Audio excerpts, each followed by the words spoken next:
오늘은 방구석 컨텐츠로 딱 어울리는 넷플릭스 추천, 보실만한 미술 컨텐츠 추천드리도록 하겠습니다. 지난번에도 한번 미술 컨텐츠 추천드렸었지만 이번에 지금 볼 수 있는 미술 컨텐츠로 새롭게 업로드해서 3개 좀 추천드려볼까 합니다.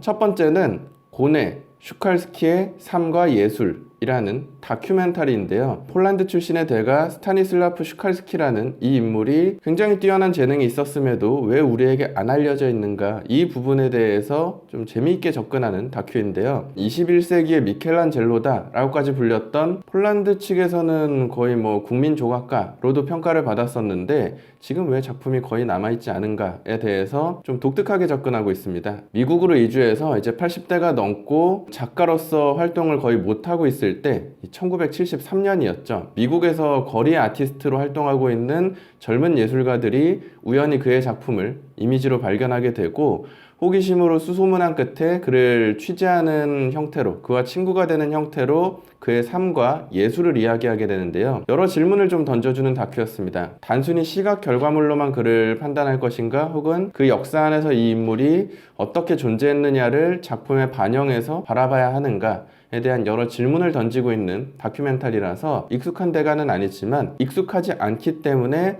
오히려 새로운 예술가를 만나는 재미가 있을 것 같으니까요. 첫 번째로 추천을 드리고 싶고요. 두 번째는 미술탐정단 시즌4입니다. 미술탐정단 돼 있고 시즌까지 붙어 있으니까 드라마처럼 보일 수도 있지만 다큐멘터리입니다. 지금 넷플릭스에서는 시즌4만 공개가 되어 있을 건데요. 총 4개 편으로 소개되고 있을 겁니다. 이어지는 다큐멘터리가 아니라 다 각자 따로 각자의 주제를 가지고 있기 때문에 마음에 드는 주제 골라서 보셔도 괜찮을 것 같습니다. 제가 추천드리고 싶은 화는 이 화인데요. 국내에서도 인기 많은 인상파 대가 르누아르의 작품으로 예측되는 이 작품이 과연 르누아르의 작품인가 아닌가에 대해서 굉장히 과학적인 접근법으로 소개되고 있는 다큐다라고 보시면 될 것 같습니다. 예전에 청경자 선생님 위작 사건이 있었을 때 감정협회에 있는 위원들이 와서 보면서 자기 안목으로 진품이네 아니네 이런 식으로 이제 판가름하는 바람에 논란이 있었었죠. 말이 안 되는 거죠. 작가분 의견이 원래 최초로 제일 중요한 건데 그 이슈 자체가 좀 아이러니한 상황이었지만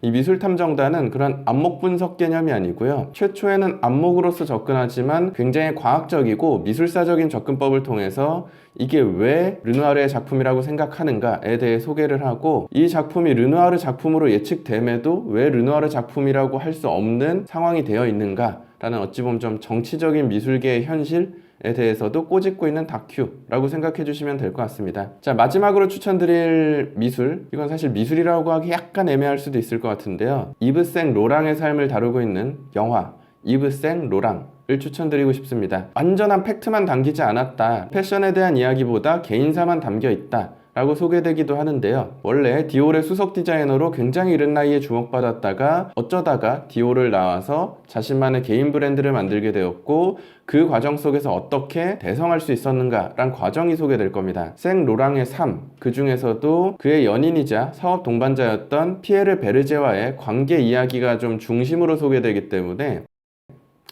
이게 19세 이상 관람 불가입니다. 자의반 타의반으로 반자가격리 상태가 되어 있으시죠? 넷플릭스 가입하셨다면 보시기에 괜찮을 것 같고요. 가입 안 하셨다면 최초 한 달 무료 이런 거 마침 지금 쉬는 김에 잠깐 가입해 보시는 것도 괜찮을 것 같아서 집에 있는 김에 보실 만한 넷플릭스 미술 컨텐츠 여기서 마치도록 하겠습니다.